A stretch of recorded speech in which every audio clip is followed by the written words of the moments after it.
Ngayong araw ay pupunta tayo ngayon sa Metrobank dahil mag-asikaso tayo ng ating sahod. Nakaraang 27 hindi natin nakuha yung sahod ko dahil nga sabi ng HR ay nasa ATM ko na raw. Kasi ang akala ko ay cash pa ako.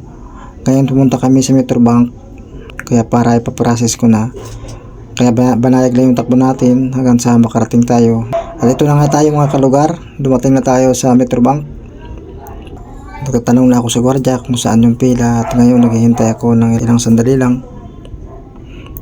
Kaso ang problema, ang sabi ng teller sa akin na pumunta ako sa main kasi hindi ko makaayos dito yung sahod ko. Kaya ang ginawa ko, pumunta ako ng main office ng Metrobank at doon ko na talaga nakuha. Kaya maraming salamat sa teller na nakuha ko na yung sahod ko. Merry Christmas and Happy New Year sa inyong lahat. At maraming salamat. See you mga kalugar.